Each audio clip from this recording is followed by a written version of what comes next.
यह रहा इजराइल का इतिहास प्राचीन काल से लेकर आज तक। बहुत समय पहले की बात है। कभी बहुत समय पहले, जब सभ्यताएं धीरे धीरे बन रही थीं, पश्चिमी एशिया के एक छोटे से इलाके में कनान नामक भूमि थी। यही भूमि आज का इजराइल कहलाती है। करीब 2000 ईसा पूर्व अब्राहम नाम के एक व्यक्ति को ईश्वर ने वादा किया कि उसकी संतानें एक महान राष्ट्र बनाएंगी। अब्राहम के बेटे इसहाक और पोते याकूब की संतानें आगे चलकर इस्राएली कहलाए। याकूब के 12 बेटे थे, जिनसे 12 इस्राएली कबीले बने। कई सालों बाद यह लोग मिस्र चले गए, लेकिन वहां उन्हें गुलाम बना लिया गया। फिर आए मूसा, जिन्होंने ईश्वर के आदेश पर इस्राएलियों को मिस्र से बाहर निकाला।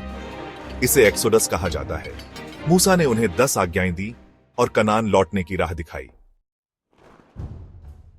कनान में बसने के बाद इस्राएली एकजुट हुए और पहला राजा चुना गया, साउल। फिर आए राजा दाऊद, जिन्होंने यरूशलेम को राजधानी बनाया, और फिर उनके बेटे सुलेमान, जिन्होंने भव्य मंदिर बनवाया। राज्य 2 हिस्सों में बंट गया, उत्तरी इजराइल और दक्षिणी यहूदा। फिर बारी बारी से कई साम्राज्य, असूर, बाबिल, फारसी, यूनानी और रोमन, इस भूमि पर कब्जा करते गए।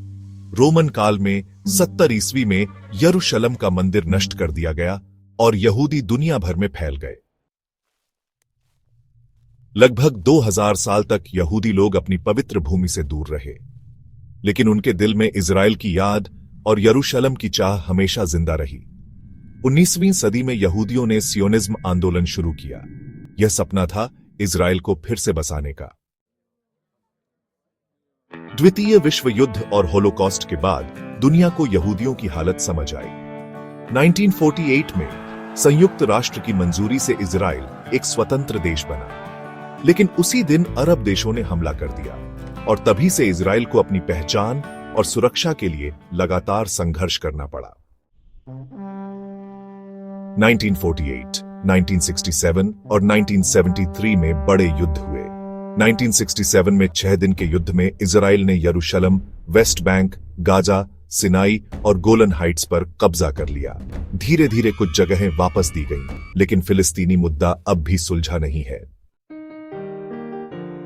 आज इजराइल एक अत्याधुनिक तकनीकी और सैन्य ताकत है। यह देश एक लोकतंत्र है, जहां यहूदी, मुस्लिम, ईसाई और अन्य धर्मों के लोग रहते हैं। मगर फिलिस्तीन और गाजा को लेकर विवाद अभी भी जारी है। शांति की कोशिशें हो रही हैं, लेकिन संघर्ष भी कायम है। और इस तरह इजराइल की कहानी एक संघर्ष, विश्वास और पुनर्जन्म की कहानी है।